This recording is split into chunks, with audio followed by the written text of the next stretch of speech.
Hello friends, हम लोग कक्षा 11वीं एनसीईआरटी रसायन विज्ञान का चौथा चैप्टर पढ़ रहे हैं, रासायनिक आबंधन एवं आणविक संरचना। इसके पिछले 5वें वीडियो में मैंने आपको आबंधन में अतिव्यापन पढ़ाया है, जिसका थोड़ा सा हिस्सा बचा है वो मैं अभी कंप्लीट करा रहा हूं आपको। अतिव्यापन के प्रकार तथा सहसंयोजी आबंध की प्रकृति, ये हमको पढ़ना है। तो यहाँ पर दो प्रकार के आबंधन आप पढ़ोगे, एक है सिग्मा आबंध तथा दूसरा पाई आबंध। इन दोनों के बारे में अभी आपको इस वीडियो में मैं बताने वाला हूं। कक्षकों के अतिव्यापन के प्रकार के आधार पर सहसंयोजी आबंध के दो प्रकार होते हैं, सिग्मा तथा पाई। पहला हम सिग्मा पढ़ेंगे। देखिए, सिग्मा आबंध में आबंध जो है फेस टू फेस इस तरह से बंध बनता है, जो कि ज्यादा मजबूत बंध बनता है, और जबकि पाई बंध में ऐसे साइड बाय साइड बंध बनता है। फेस टू फेस नहीं बनता, साइड बाय साइड बनता है, इसलिए बंध थोड़ा सा कम मजबूत बंध बनता है। पहला सिग्मा।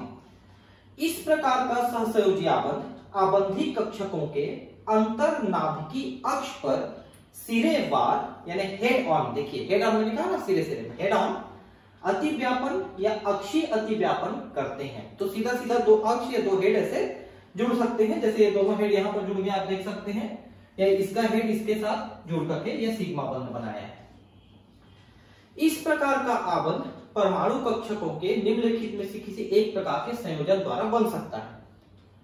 तो इसमें एस या sp ऑर्बिटल के बीच में बंध बन सकता है, ज्यादातर ये होता है।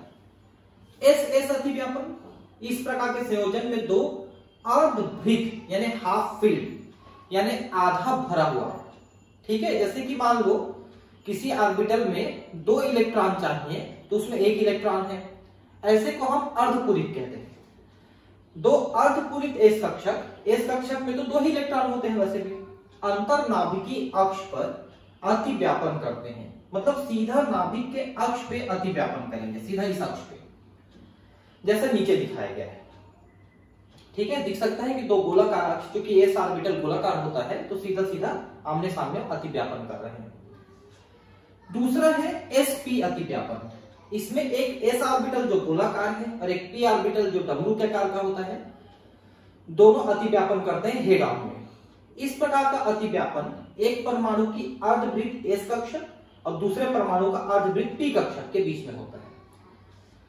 क्योंकि p में भले ही 3 कक्षक होते हैं, लेकिन इनमें अगर अर्धपूरित है तो वही कक्षक इसमें भाग लेगा और वो s के साथ अतिव्यापन करेगा, हेड ऑन अतिव्यापन करेगा। तो sp अतिव्यापन, ये ss अतिव्यापन हुआ और ये sp अतिव्यापन हुआ, ठीक। अब है pp अतिव्यापन। pp अतिव्यापन में भी सामने सामने में दो हेड इनके जुड़ सकते हैं। इस प्रकार का अतिव्यापन दो परमाणुओं के अर्धवृत्त p कक्षकों के बीच में होता है, क्योंकि उनमें भी हेड जुड़ सकता है ना, तो 3 प्रकार का होगा। अब हम बात करेंगे पाई आबंध। पाई में साइड में से जुड़ते हैं, जैसा मैंने पहले बताया है। पाई आबंध के बनने के आणविक कक्षक इस प्रकार अतिव्यापन करते हैं कि उनके अक्ष एक दूसरे के समानांतर तथा अंतरनाभिकी कक्ष के लंबवत होते हैं। क्योंकि नाभिकी कक्ष ऐसा था, लेकिन ये एक दूसरे के ये ऐसे लंबवत है, अक्ष के लंबवत है। ये कक्ष नहीं, अक्ष होना चाहिए, अंतरनाभिकी अक्ष से लंबवत होते हैं। इस प्रकार पार्श्व अतिव्यापन, देखिए पार्श्व मतलब साइड वाइज, पार्श्व मतलब साइड, है ना, के फलस्वरूप निर्मित कक्षक में परमाणुओं के तल के ऊपर तथा नीचे दो प्लेट नुमा आवेशित अभ्र होते हैं, ठीक है। तो तल के ऊपर और नीचे, ये देखिए तल है तो इसके ऊपर और नीचे दो प्लेट नुमा आवेशित अभ्र होते हैं। अभ्र मतलब होता है बादल, आवेशित का मतलब है उसमें इलेक्ट्रॉन है, इसलिए ऋण आवेशित होता है जनरली, ठीक है। तो ये अभ्र वहां पर आपको मिलेंगे, ठीक है। सिग्मा तथा पाई आबंधों की प्रबलता, मैं आपको बता दूं कि सिग्मा बंध पाई बंध की तुलना में ज्यादा मजबूत है। एस के बीच में जो बनता है वो सबसे ज्यादा मजबूत होता है, उससे थोड़ा कम मजबूत होता है एस और पाई, एस और पी के बीच में थोड़ा कम होता है, और पीपी के बीच में थोड़ा और कम होता है प्रबलता, मतलब ताकत सिग्मा की, ठीक है। उससे फिर कम होता है पाई की। मूलतः आबंध की प्रबलता अतिव्यापन की सीमा पर निर्भर करती है, ठीक है। तो अति व्यापन जितना छोटा रहेगा उसमें उतना ज्यादा अति व्यापन रहेगा, उतना ज्यादा वो अंदर तक घुसेगा। सिग्मा आबंध में कक्षकों का अति व्यापन अधिक होता है, इसलिए सिग्मा आबंध पाई आबंध जिसमें कम अति व्यापन होता है की तुलना में अधिक प्रबल होता है। यही बात मैंने अभी आपको बताया कि सिग्मा बंध ज्यादा प्रबल होता है क्योंकि ज्यादा अति व्यापन होता है। इसके अलावा यह जानना भी महत्वपूर्ण है कि दो परमाणुओं के बीच पाई आबंध कभी अकेला नहीं पाया जाता है। अगर दो परमाणुओं के बीच में पाई बंध बनता है तो उसके साथ एक सिग्मा बंध जरूर बनता है। एक सिग्मा के साथ या तो एक पाई हो सकता है या दो पाई हो सकता है। देखिए जैसे मान लो आपका दो परमाणु कहीं पर डबल या ट्रिपल बॉन्ड बनाता है। देखिए मान लो ट्रिपल बॉन्ड बना है तो बीच वाला यहां पर सिग्मा बंध रहेगा, ऊपर और नीचे वाला पाई बंध रहेगा। या फिर मान लो डबल बॉन्ड बना हुआ है तो एक सिग्मा और एक पाई बंध रहेगा। लेकिन मान लो कि एक ही बंध बना हुआ है तो ये हमेशा सिग्मा बंध रहेगा। तो एक में सिग्मा, दो में एक सिग्मा एक पाई और तीन में एक सिग्मा दो पाई।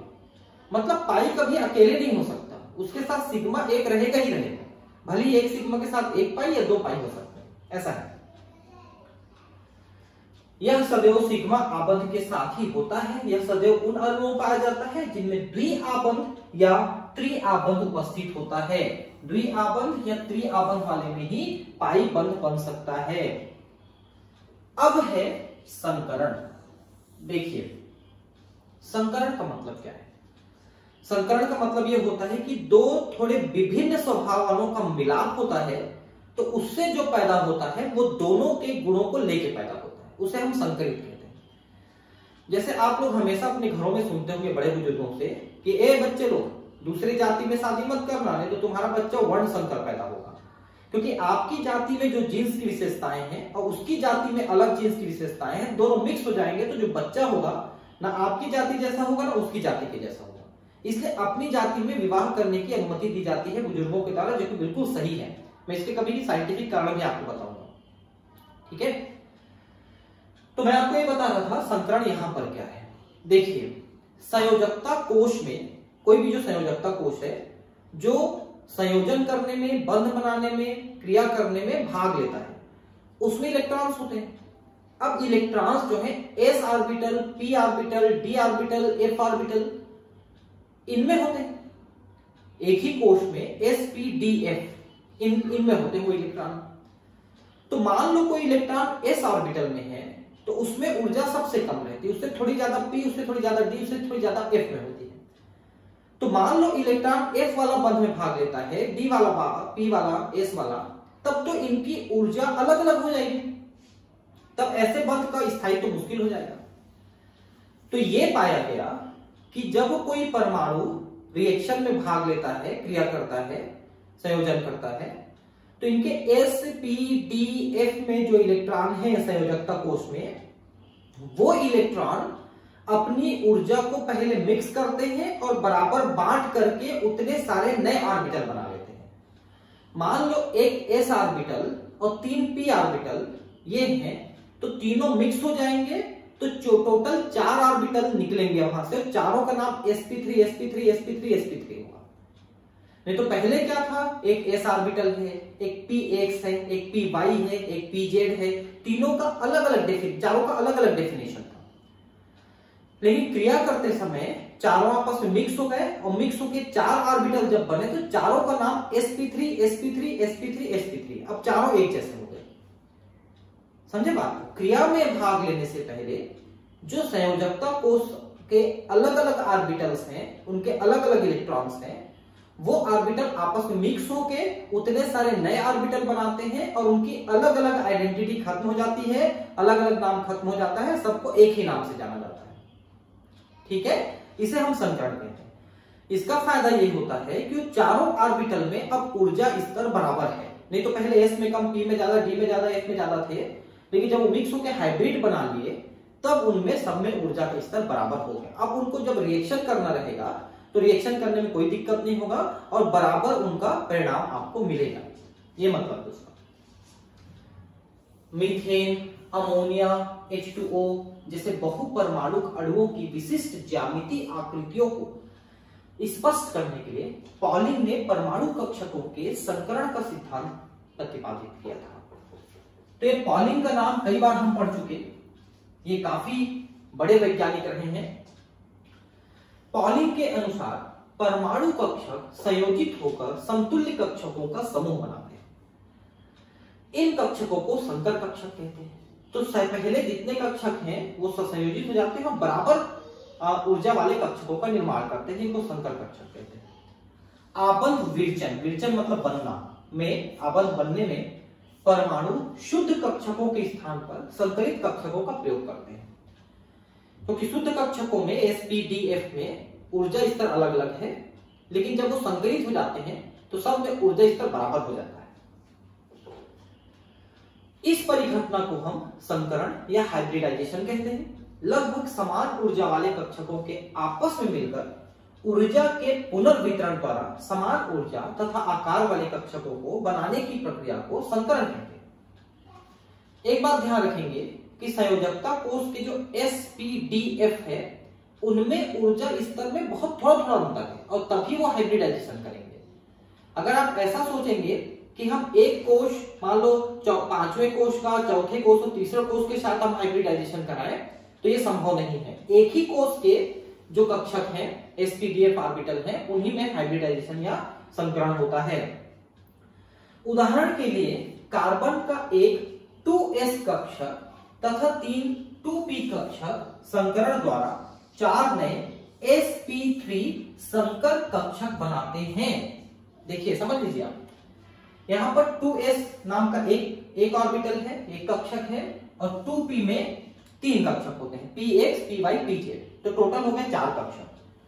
अब ये चारों कक्षक मिक्स होके दोबारा 4 कक्षक बनाए तो चारों का अलग अलग नाम नहीं है, चारों का नाम sp3 sp3 sp3 और sp3 होगा। नहीं तो पहले 2s अलग था, 2px 2py 2pz ऐसा बोलते थे हम लोग, है ना। तो चलो p में तो ऊर्जा स्तर बराबर है, लेकिन s में तो ऊर्जा स्तर कम था ना, लेकिन जब ये मिक्स हो गए तो चारों में ऊर्जा स्तर बराबर हो गए। अब इनको क्रिया करने में दिक्कत नहीं होगा। संकरण के महत्वपूर्ण लक्षण क्या क्या है, इस प्रकार है। पहला, संकर कक्षकों की संख्या संकरण की प्रक्रिया में भाग लेने वाले कक्षकों की संख्या के बराबर होती है। जैसे अभी आपने देखा एक s है और 3p है, मिले हैं तो 4 कक्षक दोबारा बन गए, तो जितने मिले उतने ही नए बनेंगे, कम या ज्यादा नहीं बनेंगे। संकर कक्षक सदैव समान ऊर्जा तथा आकार के होते हैं। आपने ये भी देखा कि sp3 4 बने हैं, 4 sp3 बने हैं, चारों की ऊर्जा स्तर बराबर है।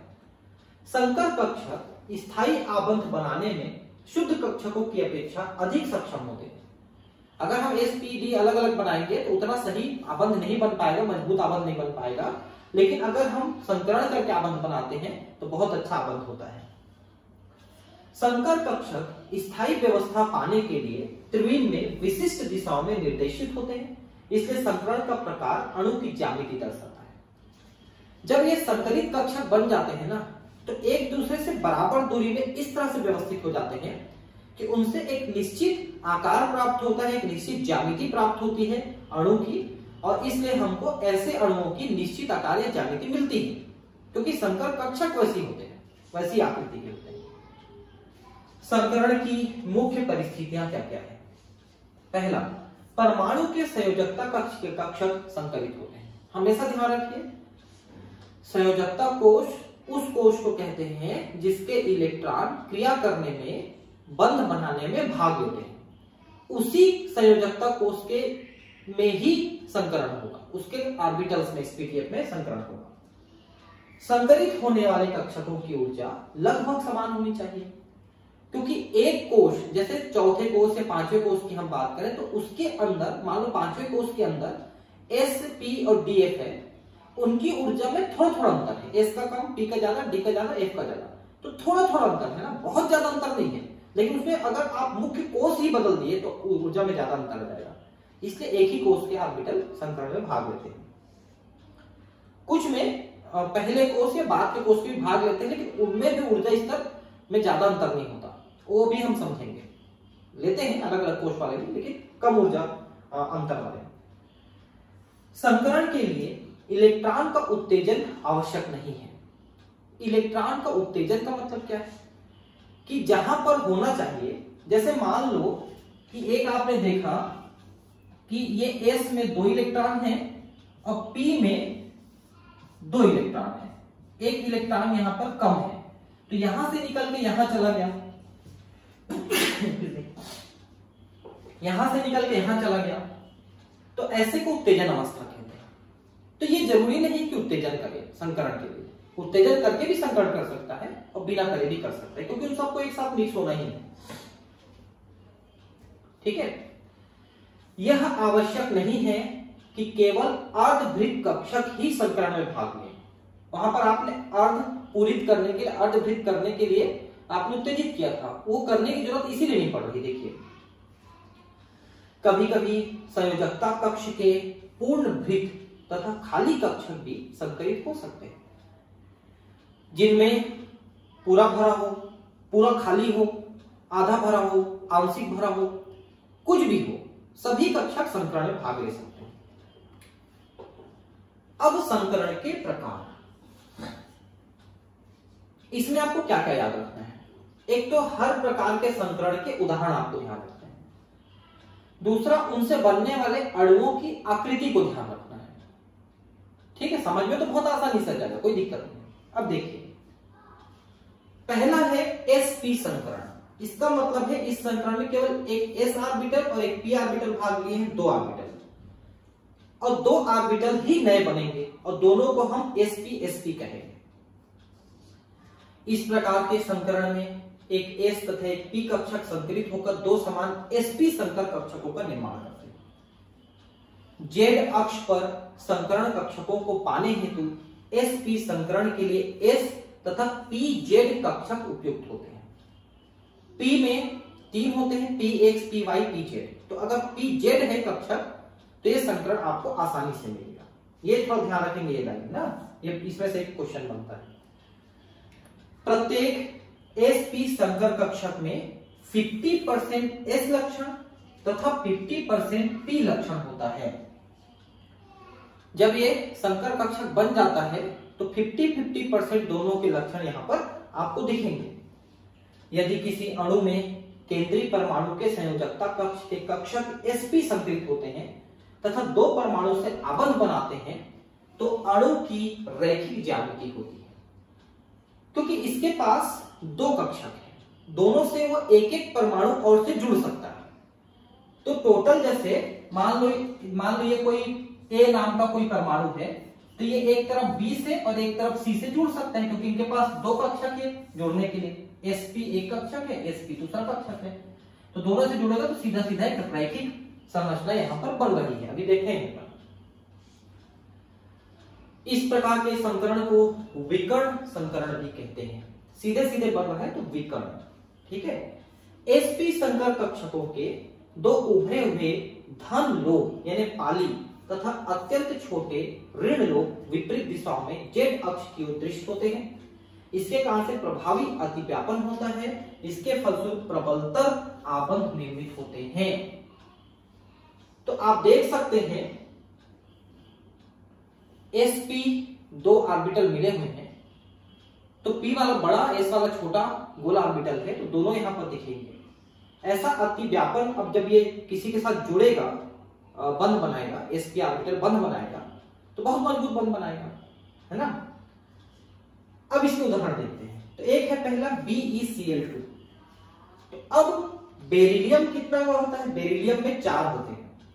ठीक है, 4 इलेक्ट्रॉन, तो 1s² और 2s²।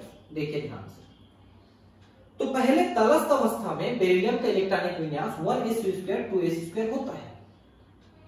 अब इसमें क्या होता है, ये 2p में एक इलेक्ट्रॉन यहां से उठ के चला जाता है, 2s² का एक इलेक्ट्रॉन 2p में चला जाता है। तब ये कैसा हो जाएगा? तो अब ये हो जाएगा 1s² 2s1 2p1 हो जाएगा। बस यही दोनों कक्षक आपस में संकरित हो जाते हैं, तो sp संकरित 2 कक्षक बन जाते हैं। उत्तेजित अवस्था में एक 2s इलेक्ट्रॉन रिक्त 2p कक्षक में बेरिलियम की द्विसंयोजकता के कारण से प्रोन्नत हो जाता है। इसीलिए बेरिलियम जो है दो संयोजकता दिखाता है, क्योंकि अगर ये प्रोन्नत नहीं होगा तो ये किसी के साथ संयोजकता दिखा ही नहीं पाएगा, क्योंकि इसके पास खाली ऑर्बिटल है ही नहीं। ठीक है, एक 2s कक्षक तथा एक 2p कक्षक संकरित होकर दो sp कक्षक का निर्माण करते हैं, बनाते हैं, और ये एक दूसरे से 180 डिग्री कोण बनाते हैं। मतलब एक इस साइड में रहेगा कक्षक, एक इस साइड में रहेगा। प्रत्येक sp संकर कक्षक क्लोरीन के 2p कक्षक से अक्षीय अतिव्यापन द्वारा BeCl2 के दो, यहां पर BeCl के साथ मतलब Be और Cl का एक सिग्मा बंध इधर और एक सिग्मा बंध इधर ऐसा बनाता है। इसे चित्र 4.10 में दिखाया गया है। देखिए यहां पर बेरिलियम क्लोराइड कैसे बना रहे हैं, देखिए, है ना। तो एक S कक्षक है 2s, है ना, 2s कक्षक है, और 2pz कक्षक। ठीक है, ये दोनों संकरित हुए, तो संकरित होके देखिए एक S मतलब दो sp संकरण कक्षक बने हैं। एक ये बना, ठीक है, एक ये बना, दो संकरित कक्षक बन गए। अब इन दोनों संकरित कक्षक में क्लोरीन का अणु जो है pz वाला इसके साथ एक जुड़ गया, इधर एक जुड़ गया। क्लोरीन जो है 17 नंबर है इसका, है ना, तो 2, 8 और 7 है इसके पास। एक कमी है, तो एक कमी है यहीं से सहसंयोजक आबंध बना करके करता है। ठीक है, ऐसा है, क्योंकि इनके पास भी, बेरिलियम के पास भी इधर एक इलेक्ट्रॉन और उधर एक इलेक्ट्रॉन दोनों कक्षक में उपस्थित है। दो कक्षक एक एक इलेक्ट्रॉन वाले मिक्स हुए और दो कक्षक एक एक इलेक्ट्रॉन वाले फिर से बन गए। तो इधर इसके पास एक इलेक्ट्रॉन है, उधर एक इलेक्ट्रॉन है, उनके साथ क्लोरीन जो है दोनों तरफ एक एक इलेक्ट्रॉन का साझा करके BeCl2 बना लिया है। तो इधर भी, यानी कि ये बेरिलियम है, तो इधर क्लोरीन के साथ, इधर क्लोरीन के साथ एक एक सहसंयोजक बन एक एक इलेक्ट्रॉन का साझा किया। अब बेरिलियम का वो जो एक एक इलेक्ट्रॉन है वो sp दोनों कक्षक में उपस्थित है। ठीक है, तो दो सिग्मा बंध यहां पर बने।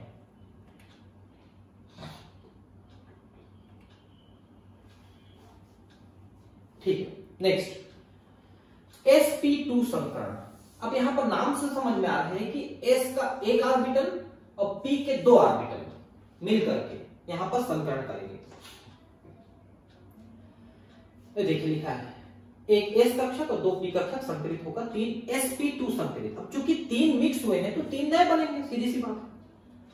उदाहरण के लिए बोरान टाइक्लोराइड के अणु में केंद्रीय बोरान परमाणु की तटस्थ अवस्था 1s2 2s2 2p1 होता है। अब यहां पर देखिए कि 2s से शिफ्ट होके ये 2p में एक और इलेक्ट्रॉन चला जाता है, तो 2p2 हो गया। तो p में जो 3 ऑर्बिटल होते हैं उसमें अब 2 में ये पहुंच गए और एक s में है, तो ये तीनों ऑर्बिटल यहां पर संकरण करेंगे। तो sp2 sp2 sp2 3 नए ऑर्बिटल बन जाएंगे। तो कुल मिला के हमने क्या कहा कि 2s² में से 2p में एक और इलेक्ट्रॉन चला जाता है। ये देखिए उत्तेजित अवस्था में एक 2s इलेक्ट्रॉन रिक्त 2p कक्षक में प्रोन्नत हो जाता है, जिसके परिणाम स्वरूप बोरान में 3 अयुग्मित इलेक्ट्रॉन उपस्थित होते हैं, एक s में और 2 p में अयुग्मित हो जाते हैं।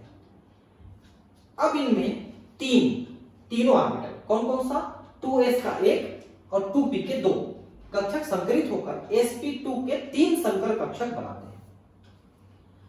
3 संकर कक्षक त्रिकोणीय समतली व्यवस्था में होते हैं।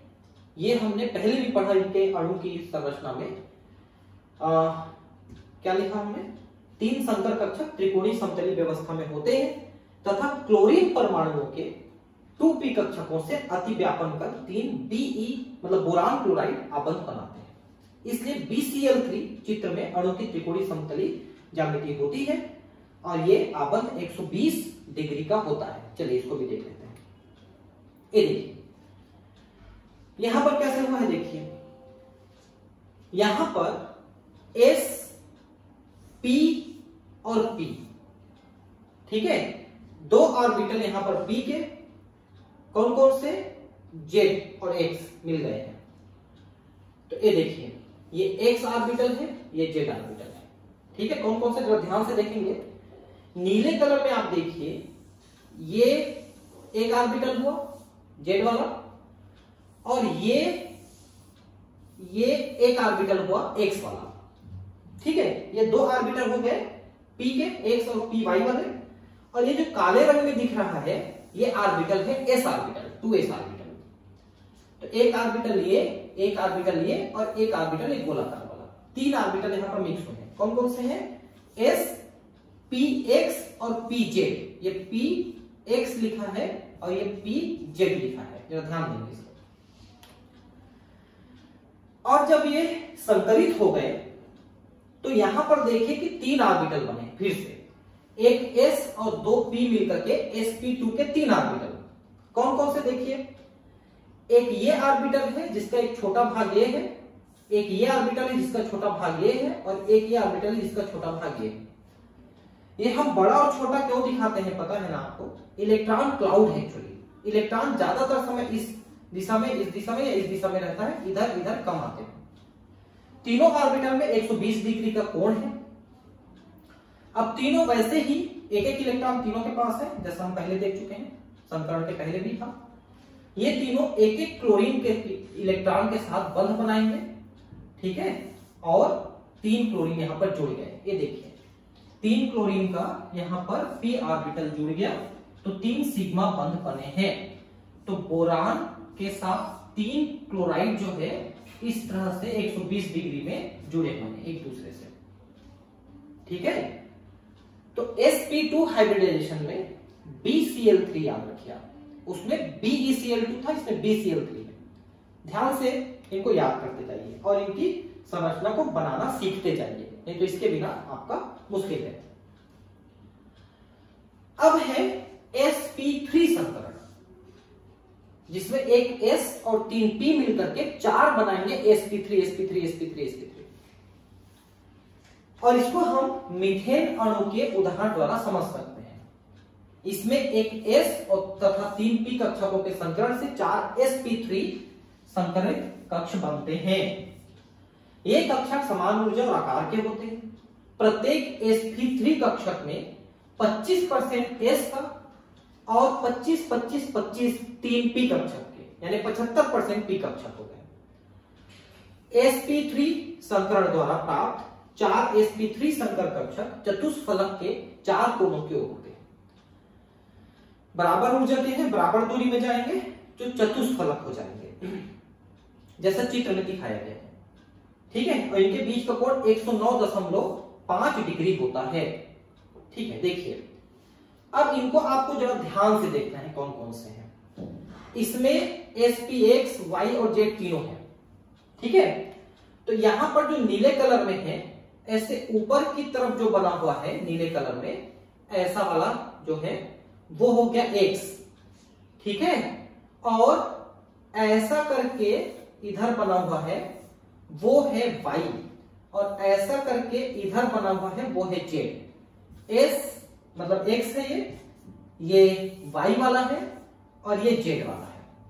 ये तीन आपको यहां गोलाकार दिख रहे हैं, आप ध्यान देंगे, ठीक है, ब्लू कलर में। एक ये दिख रहा है, देखिए ये x हो गया, ये दिख रहा है देखिए ये y हो गया, और ये z हो गया, और ये y हो गया। ये देखिए तीन दिख रहा है आराम से। और ये जो बीच में एक गोल काले रंग का दिख रहा है वो s ऑर्बिटल है। तो इनके संकरण से देखिए बहुत स्पष्ट चार बन रहे हैं, चारों कोणों में एक बराबर साइज के, ठीक है। ये बराबर है ना, ध्यान रखेंगे। इनके छोटे वाले इनके पीछे मिलेंगे, जो कि अब यहाँ पर नहीं दिख पा रहे हैं। यहाँ पर हम ऐसा नहीं बना पा रहे हैं कि छोटा वाला लोग उसका दिखाई दे। तीनों में, चारों में 109.5 डिग्री है। अब इसके साथ चारों कोने में एक एक हाइड्रोजन बंध बन गए हैं। देखिए एक एक हाइड्रोजन के साथ बंध नहीं, हाइड्रोजन के साथ जुड़ गए हैं। हाइड्रोजन बंध अलग चीज होता है, ये हाइड्रोजन के साथ एक एक जुड़ गए हैं, देखिए, है ना। तो ये चतुष्फलक यहाँ पर एक संरचना बन गई है। इस बात को भी जब ध्यान रखेंगे तो ये संरचनाएं आप बनाना सीखना है आपको। अगर आप कॉपी में ये चीजें नहीं बनाएंगे, इसका सबसे अच्छा तरीका ये है कि एनसीईआरटी के आखिरी में जो क्वेश्चन दिए जाते हैं उनके उत्तर लिख लीजिए आप कॉपी में सीधा सीधा। इसके आखिरी में मैं कराता ही हूँ, पिछले 3 चैप्टर का मैं कराया ही हूँ, पहला दूसरा तीसरा का, है ना, उत्तर क्वेश्चन प्रश्नोत्तर कराया हूँ ना इसमें, वैसे इसका भी कराऊंगा।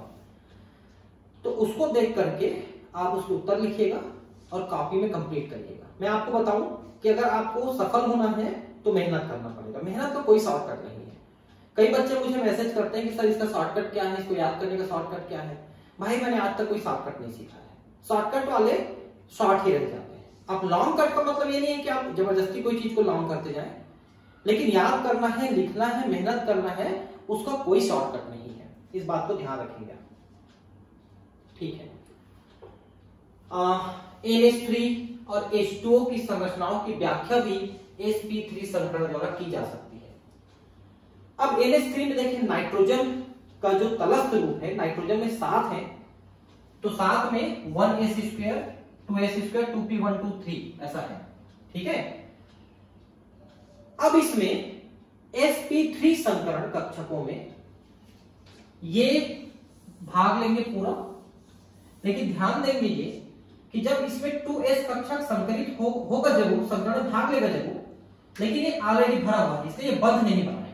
बंध तो सिर्फ ये 3 बनाएंगे, इसलिए NH3 में 3 हाइड्रोजन के साथ बंध है ना, बंध यही बनाएंगे, लेकिन भाग s कक्षक जरूर ले रहा है। sp3 संकर कक्षकों में 3 sp3 संकर कक्षों में अयुग्मित इलेक्ट्रॉन होते हैं, जबकि चौथे sp3 संकर में एकांगी इलेक्ट्रॉन युग्म होता है। 4 कक्षक बनेंगे तो 3 कक्षक में तो एक इलेक्ट्रॉन है, लेकिन चौथा कक्षक भरा हुआ है ना 2 इलेक्ट्रॉन है, जो कि रिएक्शन में भाग नहीं लेगा, वही अनाबंध इलेक्ट्रॉन युग्म बनाएगा, लोन पेयर इलेक्ट्रॉन पेयर बनाएगा, ठीक है, बंध में भाग नहीं लेगा। नाइट्रोजन के 3 sp3 संकर कक्षक 3 हाइड्रोजन परमाणुओं के 1s कक्षकों के साथ अति व्यापन कर 3 NH आबंध निर्मित कर लेते हैं।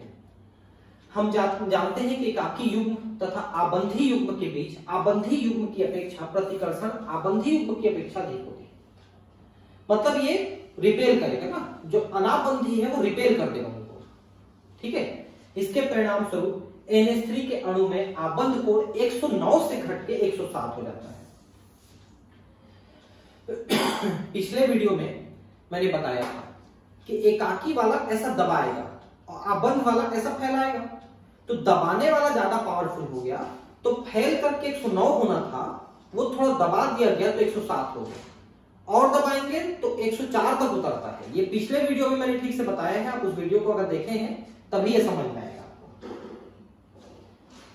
ऐसे अणु की ज्यामिति विकृत होकर पिरामिडी हो जाती है, जैसा चित्र में दर्शाया गया है, ये देखिए, ठीक है। तो यहां पर आप देखिए कि ये लोन पेयर इलेक्ट्रॉन है, ये इधर इनको ऐसे दबाने की कोशिश कर रहे हैं, इनको ऐसे दबाने की कोशिश कर रहे हैं, जबकि ये ऐसे फैलने की कोशिश कर रहे हैं।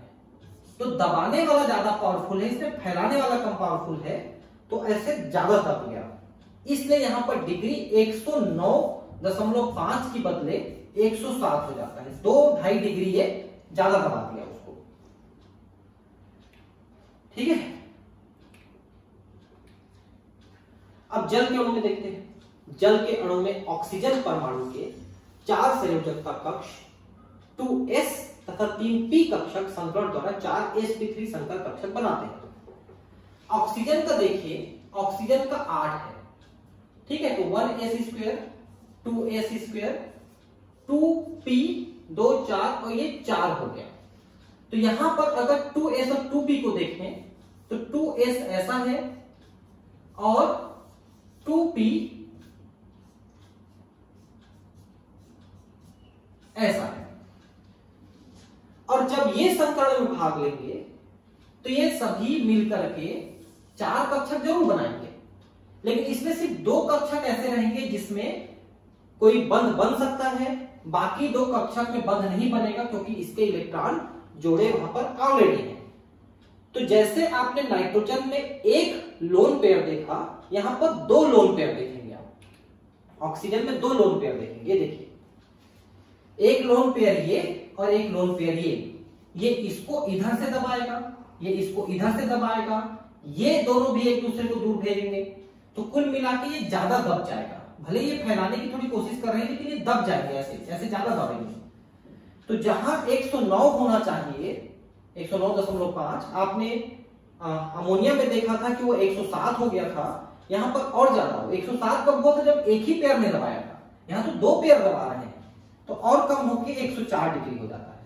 ये चीज मैं पिछले क्लास में बताया हूं आपको। ये देखिए, ठीक है। अब इनमें 2 संकर कक्षकों में एक युग्म खाली रहता है। ये 4 sp3 संकर कक्षक चतुष्फलकी ज्यामिति प्राप्त करते हैं, जिसमें 2 कोनों पर हाइड्रोजन परमाणु आबंधित होते हैं तथा अन्य दोनों कोनों पर एकाकी इलेक्ट्रॉन युग्म उपस्थित होते हैं।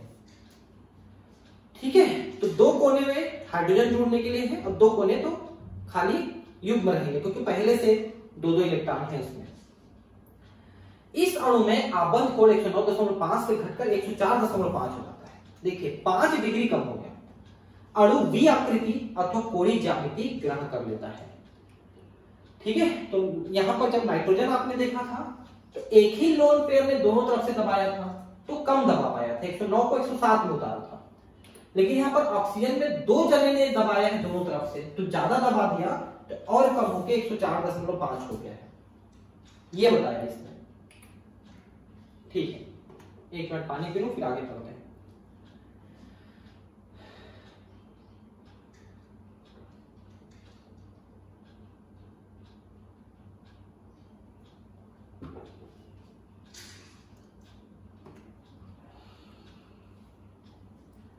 sp3, sp2 तथा sp संकरण के अन्य उदाहरण कहते हैं। C2H6 यह है इथेन। ठीक है, इथेन, इथीन, इथाइन 3 चीज होता है ना, C2H6, C2H4, C2H2। तो ये इथेन है, इसमें भी sp3 संकरण है। कार्बन में देखिए, इथेन के अणु में कार्बन के दोनों कार्बन sp3 संकलित होते हैं। भाई यहां पर 2 कार्बन है ना, ऐसे एक कार्बन, ये दूसरा कार्बन, ये दोनों कार्बन में अपने अपने अंदर sp3 होते हैं संकरण। कार्बन परमाणु के 4 sp3 संकर कक्षकों में परमाणु से एक अन्य कार्बन परमाणु के एक sp3 कक्षक से अक्षीय अतिव्यापन द्वारा sp3 सिग्मा बंध बनाते हैं, जबकि प्रत्येक कार्बन परमाणु के अन्य 3 sp3 संकर कक्षक हाइड्रोजन परमाणु के 1s कक्षकों के साथ sp3s सिग्मा आबंध बनाते हैं। इसको समझिए क्या बोल रहा है। ये कार्बन है, इसके 4 sp3 कक्षक बने। ये कार्बन है, इसके 4 sp3 कक्षक बने। तो ये अपने एक sp3, इसके अपने एक sp3 से एक सिग्मा बंध यहां पर बना दोनों के बीच में, और बाकी तीनों में एक एक हाइड्रोजन ने बंध बनाया। ये कहना है दोनों कार्बन का, इतने लंबे चौड़े में ये लिखा है। ठीक है, इसके परिणाम स्वरूप इथेन में कार्बन कार्बन आबंध लंबाई 154 पिकोमीटर और कार्बन हाइड्रोजन आबंध लंबाई 109 पिकोमीटर होती है। इन दोनों के बीच में 154 और इनके बीच में 109 का दूरी होता है। अब C2H4 में अगर देखें, यहां पर C2H6 में sp3 था, C2H4 में sp2 है, मतलब दोनों कार्बन sp2 कर रहे हैं। ठीक है, ये देखिए, एथीन अणु के बनने में कार्बन परमाणु का एक sp2 संकरण कक्षक से अक्षीय अतिव्यापन द्वारा कार्बन कार्बन सिग्मा आबंध बनाता है, जबकि प्रत्येक कार्बन परमाणु के अन्य 2 sp2 संकर कक्षक हाइड्रोजन परमाणुओं के साथ sp2s सिग्मा आबंध बनाते हैं। एक कार्बन परमाणु का असंकलित कक्षक 2px अथवा 2py दूसरे कार्बन परमाणु के समान कक्षक के साथ पार्श्व अतिव्यापन द्वारा दुर्बल पाई आबंध बनाता है, जिसमें कार्बन तथा हाइड्रोजन परमाणु के तल के ऊपर तथा नीचे समान इलेक्ट्रॉन अवरोध होता है।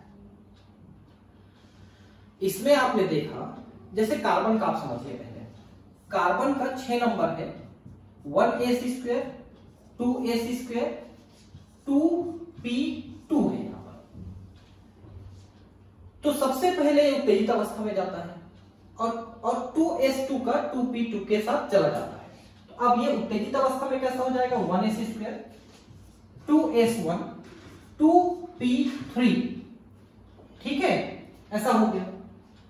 जब आपने sp3 किया तो एक s और 3p, देखिए ये एक s और 3p कक्षक, ये चारों कक्षक हाइब्रिडाइजेशन किए, चारों में एक एक इलेक्ट्रॉन, इसमें इसमें इसमें और इसमें एक एक इलेक्ट्रॉन थे। तो इथेन में आपने देखा कि चारों ने यहां पर कॉम्बिनेशन किया है, sp3 इथेन में आपने देखा। लेकिन इथीन में आपने क्या देखा कि सिर्फ 2 कक्षक ही यहां पर संकरित हुए हैं s के साथ। ये एक कक्षक जो है ये असंकरित अवस्था में रह गया, ठीक है। तो 2 कार्बन जब जुड़ेंगे, ऐसे 2 कार्बन जब जुड़ेंगे तो संकरित वाले आमने सामने पड़ेंगे, सिग्मा बांध बनाएंगे, और असंकरित वाले एक और बंध बनाएंगे जो कि पाई बंध रहेगा। मतलब दोनों कार्बन के बीच एक बंध तो संकरित संकरित के बीच बनेगा और एक बंध जो है असंकरित असंकरित के बीच में बनेगा, क्योंकि दोनों कार्बन में ही ये जो p का एक ऑर्बिटल है ये असंकरित है, अब बाकी तीनों संकरित है। समझ पा रहे हैं आप लोग, है ना। एक संकरित के बीच में, एक असंकरित के बीच में, यानी 2 बंध बना, और एक यहां पर 2 संकरित और बचे, उनके साथ हाइड्रोजन जुड़ जाएगा, ठीक है।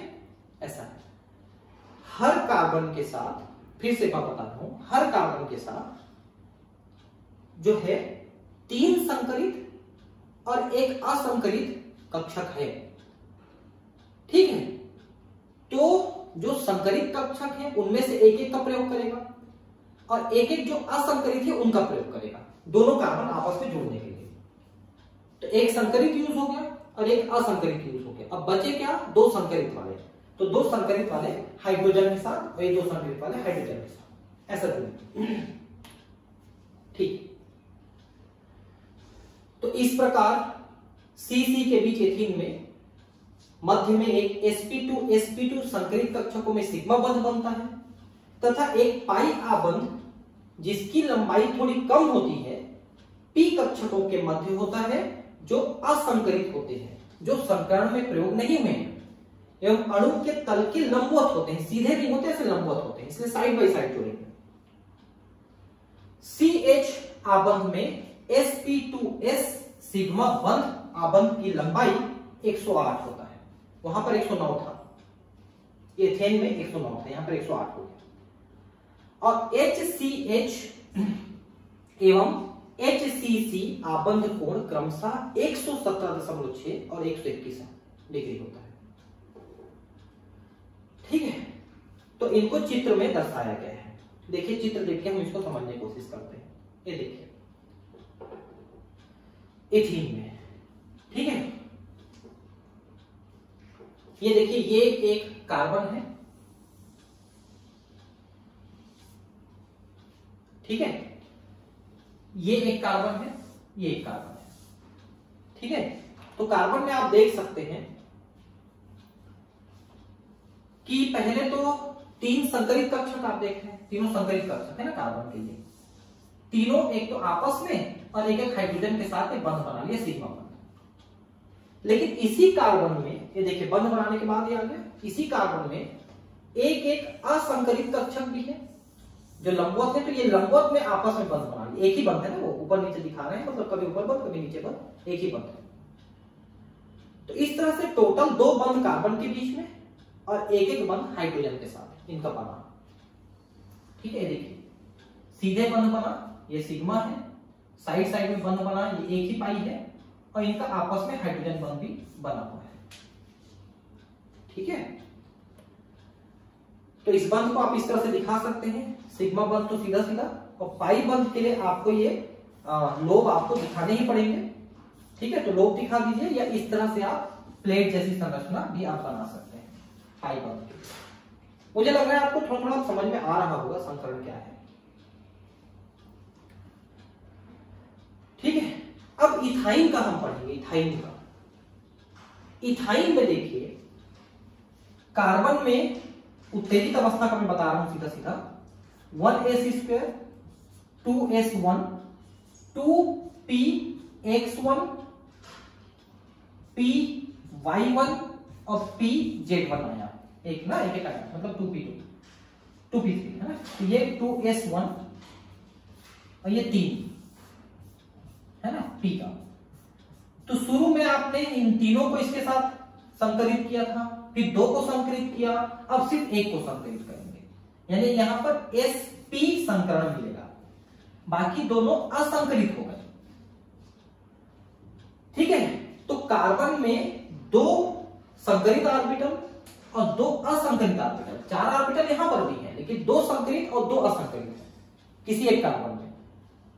तो जैसे ये एक कार्बन है, इसमें ये 2 संकलित हो गए और ये 2 असंकलित हो गए। तो ऐसे ही दूसरा कार्बन है, एक 2 संकलित और ये 1 2 असंकलित। तो संकलित एक तो आपस में मिल गए और एक हाइड्रोजन के साथ मिल गए, ये लोग संकलित वाले पूरे हो गए। फिर असंकलित वाले दोनों आपस में बंध बना लिए, तो 2 पाई बंध बनेंगे। मतलब कार्बन के बीच में एक सिग्मा यानी संकलित के बीच में एक असंकलित और एक असंकलित, यानी 3 बंध बन गए।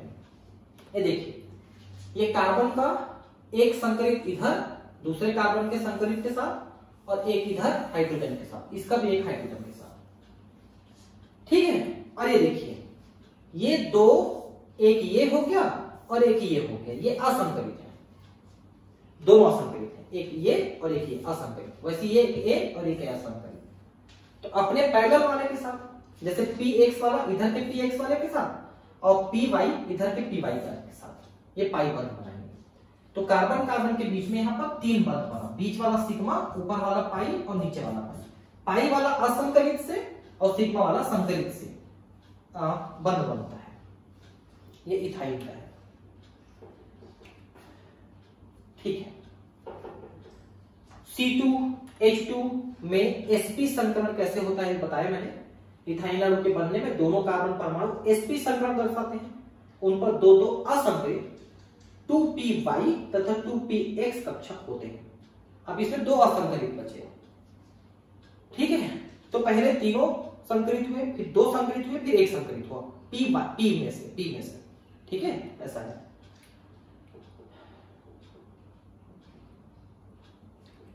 तो ये इथाइन का पूरा डिटेल लिखा है कि एक कार्बन का sp संकरण कक्षक दूसरे कार्बन के sp संकरण कक्षक से अति व्यापक द्वारा सिग्मा बंध बनाता है। बचे हुए संकरण कक्षक हाइड्रोजन के साथ अति व्यापन करके सिग्मा बंध बनाते हैं। दोनों कार्बन पर उपस्थित 2 असंकलित कक्षक पार्श्व अति व्यापन द्वारा 2 पाई आबंध बनाते हैं। इस प्रकार इथाइन में 2 कार्बन परमाणुओं के बीच उपस्थित त्रिआबंध 1 सिग्मा और 2 पाई आबंधों से बना होता है, जैसा चित्र में आपने देखा है। ठीक है, अब डी कक्षकों में किस तरह से संकरण होता है ये हम अब नेक्स्ट क्लास में देखेंगे कि इसमें कई प्रकार से संकरण अलग अलग आपको समझना पड़ेगा, थोड़ा डिटेल है, तो ये मैं आपको नेक्स्ट क्लास में बताता हूँ। ठीक है, मिलते हैं फिर अगले क्लास में। Thank you, bye.